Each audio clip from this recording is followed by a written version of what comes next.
Hello students, welcome back. Now we'll discuss immunity. Till the last video, the first three videos is talked about different kinds of communicable and non-communicable diseases. We stopped at cancer in the last video. अभी तो बीमारी की बात हो गई. Now we'll talk about things which help us protect against diseases. And that in short, जो आपने बहुत बार सुना है, immunity. तो इम्यूनिटी क्या होता है? Is the ability of the body to protect against diseases and different foreign agents such as bacteria, virus, सब टॉक्सिक सब्सटेंसेस, केमिकल्स, फर्टिलाइजर जो भी आप यूज़ करते हैं. सो बीमारियों से, फॉरेन एजेंट्स जितने भी ये सब होते हैं, उसके अगेंस्ट बचाने की जो हमारी बॉडी की कैपेसिटी होती है, that is called immunity. Immunity को और क्या बोला जाता है? Disease resistance. क्या कहते हैं? Disease resistance. और ऐसे कंडीशन जिसमें बॉडी की इम्यूनिटी लॉस हो जाती है, जो लोग इम्यूनिटी कमज़ोर होती है, बार बार बीमार पड़ते हैं, तो such condition is called susceptibility. SUSCEPTIBILITY. Susceptibility.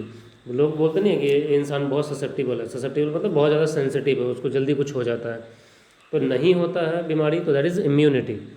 अब बहुत जल्दी डिस्टर्ब हो जाता है, दैट मीन्स ससेप्टिबिलिटी. तो lack of immunity is called susceptibility, and the immunity is ability to protect against diseases and foreign agents, जो भी हमने बोला, बैक्टीरिया, वायरस, प्रोटोजोआ, जितना भी चीज़ें आप लिख सकते हो. So that is, and the study of immunity is called immunology. ठीक है. अभी जो इम्यूनिटी होता है दो टाइप का होता है. ठीक है.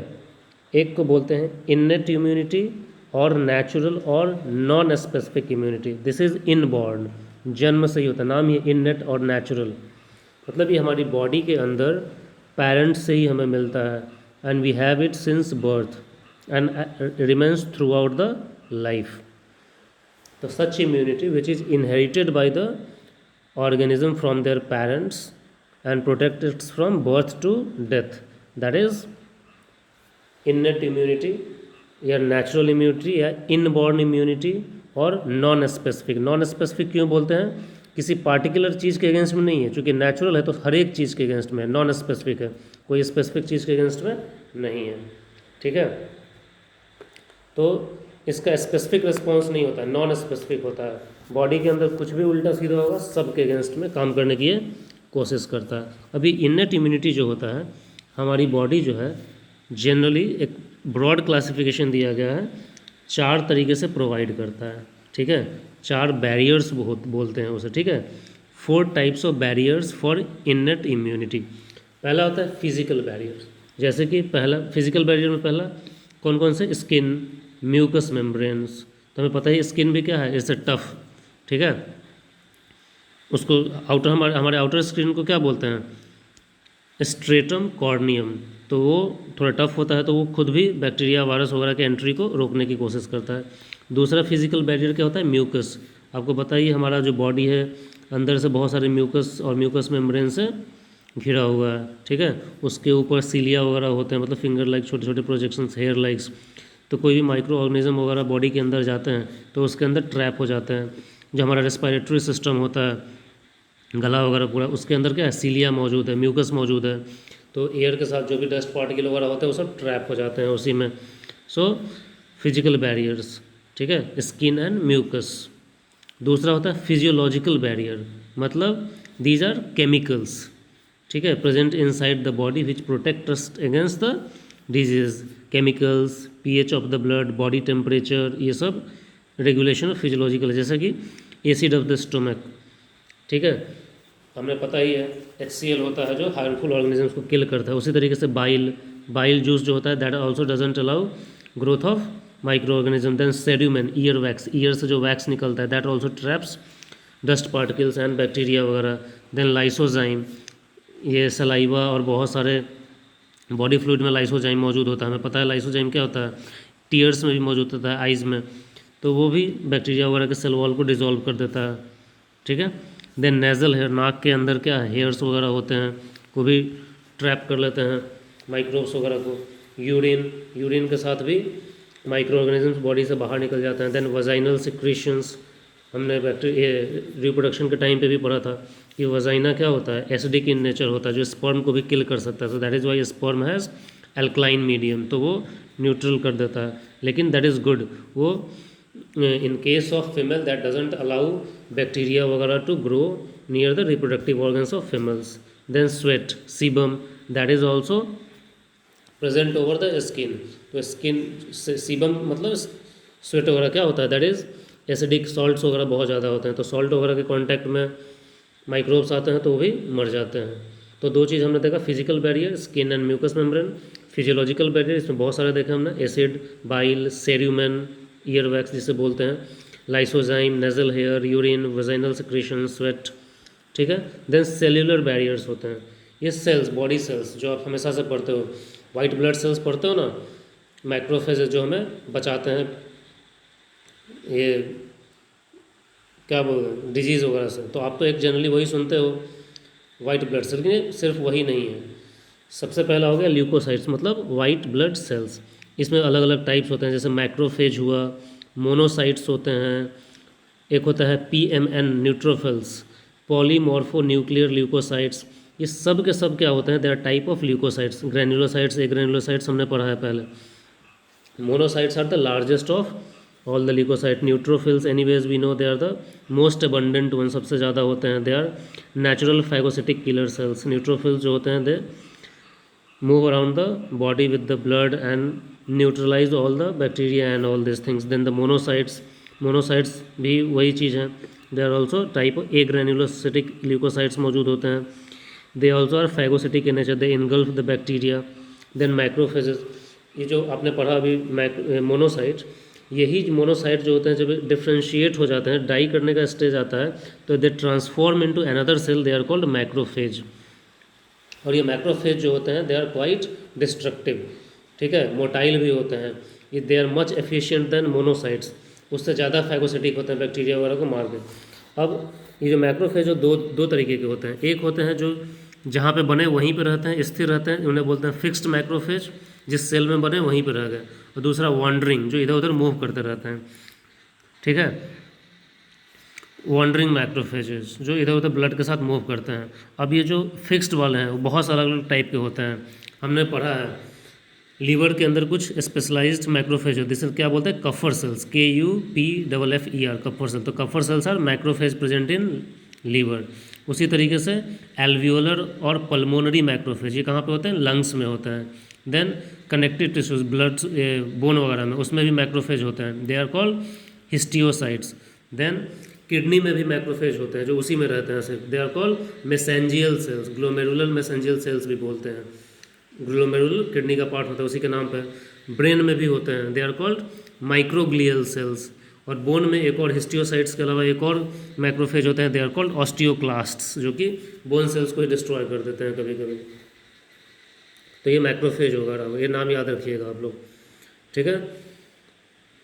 तो सेल्यूलर बैरियर्स पढ़ रहे हैं हम लोग, ये जो तीसरा आप देख रहे हो यहाँ पे, ल्यूकोसाइट्स, न्यूट्रोफिल्स, मोनोसाइट्स, यही चीज़ हम पढ़ रहे हैं। तो ये तो नहीं एग्जाम्पल नहीं है, ये तो मैंने आपको बता दिया। सेल्यूलर बैरियर्स में ल्यूकोसाइट्स मैंने बता दिया, न्यूट्रोफिल बता दिया, मोनोसाइट्स भी आपको बता दिया मैंने। इसके अलावा मैंने आपको मैक्रोफेज बताया। एक और टाइप होता है नेचुरल किलर सेल्स। क्या होता है, नेचुरल किलर्स, जो हमारी बॉडी के अंदर B सेल्स, T सेल्स जो होते हैं ना, उसी की तरह ये भी होता है natural killer cells, they are lymphocytes. अंतर क्या होता है, B सेल और T सेल्स के सरफेस पे कुछ प्रोटीन होता है, लेकिन ये जो नेचुरल किलर सेल्स, जिनके NK सेल्स भी बोलते हैं, they do not have any kind of protein on the cell surface. तो ये लोग करते क्या है, नेचुरल किलर सेल जो होते हैं, जो बैक्टीरिया वगैरह आता है, उनके प्लाज्मा मेम्ब्रेन के ऊपर पोर क्रिएट करते हैं, ठीक है, उसको एक तरीके से होल क्रिएट करेंगे, सो दैट वाटर वगैरह क्या हो जाएगा उसके अंदर एंटर कर जाएंगे, और वाटर के एंट्री कारण बैक्टीरियल सेल्स के अंदर क्या स्वेलिंग हो जाएगी और वो बर्स्ट कर जाएंगे। दूसरा काम करता है नेचुरल किलर सेल, एपोप्टोसिस करते हैं। नेचुरली क्या करते हैं, कुछ प्रोटीन्स वगैरह सिक्रीट करते हैं, जब वो सेल्स के अंदर घुसता है तो एपोप्टोसिस वगैरह करवा देता है। तो ये नेचुरल किलर सेल्स होते हैं। एक और होते हैं सेलुलर बैरियर सेल्स में, दे आर कॉम्प्लीमेंट सेल्स कहलाते हैं। कॉम्प्लीमेंट सेल्स, कॉम्प्लीमेंट सेल्स के लिए मैं आपको कुछ और भी दिखा रहा हूँ, जैसे ये देखिए, ठीक है। अब कॉम्प्लीमेंट सेल्स क्या होते हैं, they are group of more than 30 proteins, ठीक है। प्रोटीन है मतलब एंजाइम की तरह ये लोग काम करते हैं। इनका काम क्या होता है, ये ब्लड के अंदर कम्प्लीटली फ्लो करते हैं, ब्लड में मौजूद होते हैं। इनका नाम कॉम्प्लीमेंट जो होता है, नाम दिया था एक साइंटिस्ट ने, ईहरलिच, EHRLICH। इनका नाम कॉम्प्लीमेंट का मतलब क्या होता है, जैसे सपोज करो आप में से कोई है, एक स्टूडेंट हो, उसको कुछ चाहिए और किसी चीज़ की कमी हो रही है, आधा सामान है आधा सामान नहीं है, तो आधा सामान किसी ने दे दिया, मतलब आपको हेल्प कर दिया, कॉम्प्लीमेंट कर दिया आपको, पूरे फंक्शंस को, आपके जो काम करने की कोशिश कर रहे थे उसमें हेल्प कर दिया। तो दैट इज कॉम्प्लीमेंट करना। कॉम्प्लीमेंट्री सेल्स वगैरह पढ़ा है ना, दो चीज़ों को, एंगल्स को जोड़ दोगे तो एंगल्स तो 90 डिग्री होता है। तो मान लो मेरे पास 50 डिग्री है, मैं कहीं से 40 डिग्री और जोड़ दिया तो 90 डिग्री हो गया। तो वही कॉम्प्लीमेंट कर रहा है, जो कमी है उसको पूरा कर देता है। तो ये कॉम्प्लीमेंट नाम है क्यों, क्योंकि ये खुद दूसरे सेल्स को हेल्प करते हैं एक्शन करने में, ठीक है। और इनका काम भी जनरली उसी की तरह होता है नेचुरल किलर सेल्स के। जनरली ये नेचुरल किलर सेल्स को ही हेल्प कर, नेचुरल किलर सेल्स में हमने क्या पढ़ा, वो प्लाज्मा मेम्ब्रेन के ऊपर पोर्स क्रिएट करते हैं। तो आप यहाँ पे देख सकते हो, देखो कॉम्प्लीमेंट प्रोटीन्स है, ये नेचुरल किलर के साथ इकट्ठा हो गए प्लाज्मा मेम्ब्रेन पे और पोर क्रिएट कर देते हैं। और पोर क्रिएट करते हैं तो जैसे ही इन रशिंग, मतलब अंदर की तरफ फ्लूइड ऊपर से आप देख रहे हो, वाटर वगैरह अंदर चला जाता है और सेल के अंदर साइटोप्लाज्म में पहुंचा और फिर सेल जो है बर्स्ट कर जाता है। तो that is called cytolysis, cell का किलिंग। और फैगोसाइटोसिस तो हो, मर गया तो उसके बाद उसको मार के खा जाएंगे, ठीक है। तो ये होता है कॉम्प्लीमेंट सेल्स। तो complement cells are more than 30 proteins होते हैं, प्रोटीनेसियस इन नेचर होते हैं। They are called complement because they help the function of other cells in killing the microbes and all. कैसे करते हैं देख लिया आपने, कॉम्प्लीमेंट प्रोटीन इकट्ठा हो गया प्लाज्मा मेम्ब्रेन पे, इकट्ठा होकर पोर क्रिएट करते हैं, पोर होने के कारण वाटर वगैरह और दूसरे फ्लूइड अंदर जाते हैं बैक्टीरियल सेल्स वगैरह के अंदर, वो स्वेलिंग हो जाती है, बर्स्ट कर जाता है, मर जाता है, ठीक है। तो ये कॉम्प्लीमेंट सेल्स हो गए। तो इस तरीके से आपने देखा सेल्यूलर बैरियर्स काम करते हैं। सेल्यूलर बैरियर्स में जो तीसरा हम पढ़ रहे हैं, पहला हमने क्या बोला, फिजिकल, स्किन, म्यूकस, दूसरा पढ़ा फिजियोलॉजिकल, एसिड, बाइल, लाइसोजाइम, ये सारी चीज़ें। तीसरा पढ़ रहे हैं सेल्यूलर, उसमें हमने देखा पहले leukocytes, monocytes, macrophage, natural killer, complement. Cellular में ही एक और चीज़ है, इन्फ्लेमेशन एंड फीवर वगैरह। फीवर भी क्या है, इट्स अ बैरियर। फीवर ऐसे ही नहीं होता है, फीवर का मतलब हुआ है कि आप एक बड़े बीमारी से बचे हो, ठीक है। पहले इन्फ्लेमेशन डिस्कस करते हैं। इन्फ्लेमेशन क्या होता है, this is the response of the body to the tissue damage. कभी कभी बैक्टीरिया वगैरह या पैथोजेंस वगैरह जो कुछ भी आ जाते हैं तो उसके कारण क्या हो जाता है, टिश्यू वगैरह डैमेज हो जाता है, तो उसके अगेंस्ट बॉडी हमें एक्ट करती है। जैसे कभी कभी देखो तो हाथ पैर वगैरह घिस भी जाता है, छिल जाता है, तो भी थोड़ी देर बाद देखोगे वहाँ पे पूरा रेडनेस हो जाएगा, फिर वहाँ पे गर्म हो जाता है, पेन होता है, स्वेलिंग होती है, दैट इज़ कॉल्ड इन्फ्लेमेशन। तो जैसे ही ये सब जहाँ पे रैश वगैरह आते हैं, ठीक है, कट मार्क्स वगैरह होता है, बॉडी रिस्पॉन्स देता है और जितने भी ल्यूकोसाइट्स वगैरह हैं वो सब वहाँ पे जाके इकट्ठा हो जाते हैं, ठीक है, क्योंकि ब्लड का फ्लो बढ़ जाता है तो रेड हो जाता है, ठीक है। पेन तो होगा ही है, फिर वहाँ पे हीट प्रोड्यूस होता है और स्वेलिंग हो जाती है। क्यों, क्योंकि वहाँ पे फ्लूइड वगैरह इकट्ठा शुरू हो जाते हैं। तो redness, pain, heat and swelling, इसके कॉम्बिनेशन को ही बोला जाता है इन्फ्लेमेशन। तो that is also a response to some kind of infection, pathogen और एब्रेशन, जिसको बोलते हैं छिल जाता है वगैरह, ठीक है। जो एक मास्ट सेल्स होते हैं हमारी बॉडी के अंदर, आपने ये सब पहले पढ़ा होगा, कनेक्टिव टिश्यू वगैरह में मास्ट सेल्स होते हैं, वो एक केमिकल रिलीज करता है दैट इज कॉल्ड हिस्टामिन। तो हिस्टामिन क्या करता है, ब्लड सेल्स को डायलेट कर देता है, सॉरी ब्लड कैपिलरीज को, आर्टरीज, वेंस को डायलेट करता है। डायलेट करने के कारण तेज़ी से ब्लड वगैरह फ्लो करता है उस एरिया पर, जाकर रेड कर देता है, उसको गर्म कर देता है, इसी को बोलते हैं inflammatory response. Then fever, fever जो होता है that is also a response against some pathogen. Pathogens, bacteria वगैरह हमारे बॉडी के अंदर जाते हैं तो कुछ केमिकल सिक्रीट करते हैं, those chemicals are called pyrogen, और उसी पायरोजन का मतलब होता है फीवर प्रोड्यूसिंग सब्सटेंस, और इसी कारण फीवर प्रोड्यूस होता है हमारी बॉडी के अंदर जब मैक्रोफेज, न्यूट्रोफिल्स वगैरह उस बैक्टीरिया वगैरह से ये फाइट करना शुरू करते हैं, तो ये पायरोजेंस प्रोड्यूस करते हैं। तो जब फीवर हुआ इसका मतलब है कि आप किसी बीमारी से एक्चुअली बचे हो, आपका बॉडी सही से काम कर रहा है, ठीक है, बॉडी रिस्पॉन्स कर रहा है और हम बीमारियों से बच रहे हैं। और चौथा होता है साइटोकाइन बैरियर्स। साइटोकाइन बैरियर्स का मतलब होता है ये भी कुछ केमिकल मैसेंजर्स हैं, इनको बोलते हैं chemical messenger of immune cell. Immune cells जो होते हैं एक दूसरे से कम्युनिकेट करते हैं थ्रू साइटोकाइंस। अब ये साइटोकाइंस अलग अलग टाइप्स के होते हैं, जैसे ल्यूकोसाइट्स जो केमिकल्स रिलीज़ करते हैं उसको बोलते हैं इंटरल्यूकिन्स, लिम्फोसाइट्स जो रिलीज़ करते हैं केमिकल्स उनको बोलते हैं लिम्फोकाइंस, ठीक है। फिर tumour necrosis factor, interferons viral infection के बाद प्रोड्यूस होता है सेल्स के अंदर, तो ये सारे कहलाते हैं क्या, साइटोकाइंस। तो ये भी सब दे क्रिएट साइटोकाइन बैरियर्स, ठीक है। So this is all part of innate immunity, ये हमारी बॉडी के अंदर नेचुरली मौजूद है। तो दिस इज इम्यूनिटी, कौन सा, इननेट इम्यूनिटी मैंने आपको बताया, इम्यूनिटी का पहला टाइप। दूसरा होता है अक्वायर्ड इम्यूनिटी, जो आप नीचे देख रहे हो, अक्वायर्ड इम्यूनिटी, यहाँ पे अपर हो, अक्वायर्ड इम्यूनिटी, इसको बोलते हैं एडेप्टिव इम्यूनिटी या स्पेसिफिक इम्यूनिटी। ये बर्थ के बाद आता है, मतलब हम एक्वायर कहीं से प्राप्त करते हैं, ठीक है। जो वैक्सीनेशन वगैरह देखते हो दैट इज़ इसी के अंदर वगैरह आता है, एक्वायर्ड और एडेप्टिव, हम अडेप्ट करते हैं अपनी बॉडी को, बनाते हैं। तो इसमें क्या होता है, एंटीबॉडीज़, लिम्फोसाइट्स वगैरह जो होते हैं हमारी बॉडी को दिया जाता है, जो कि हमें हेल्प करता है बीमारियों वगैरह से बचने में, ठीक है। तो जब भी हमारे बॉडी के इन्फेक्शन वगैरह होता है तो एंटीबॉडी प्रोड्यूस होती है और वो हमें बीमारियों से बचाता है, और ये किसी पार्टिकुलर डिजीज़ के अगेंस्ट में होता है, तो so that is called specific, किसी चीज़ के अगेंस्ट में है, स्पेशलाइज्ड है, स्पेसिफिक है।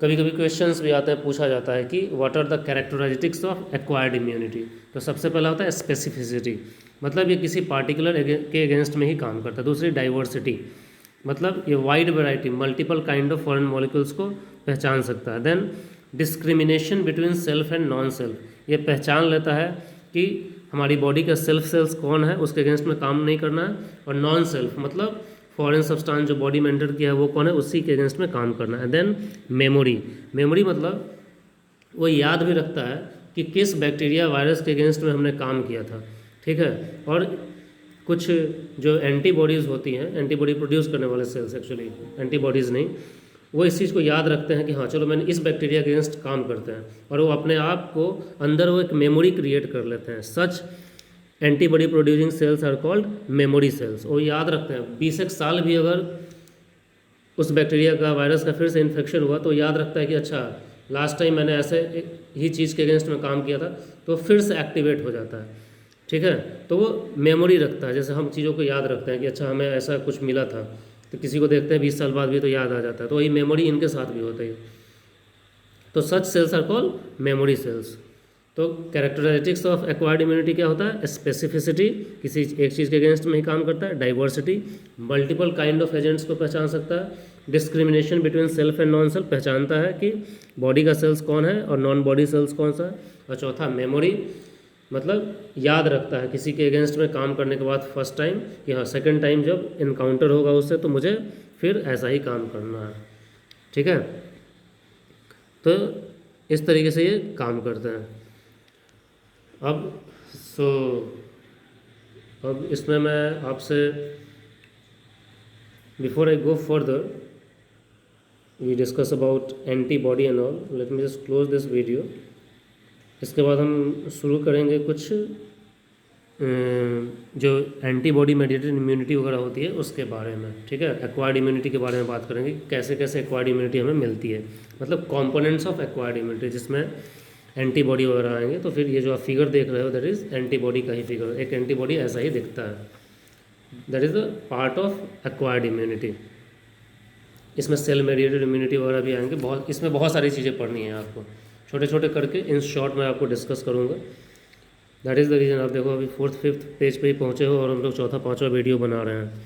तो इसमें बहुत सारी चीज़ें हैं जो मैं आपको बताऊँगा, दैट इज़ इंपॉर्टेंट, आपको लर्न करना चाहिए ये सारी चीज़ें। तो let me close this video, in the next video will talk about acquired immunity. I think acquired immunity में ही 1-2 वीडियो बन जाएगा, 2 वीडियो तो बन ही जाएगा, लंबा पढ़ाऊँगा मैं आपको। Okay, thank you.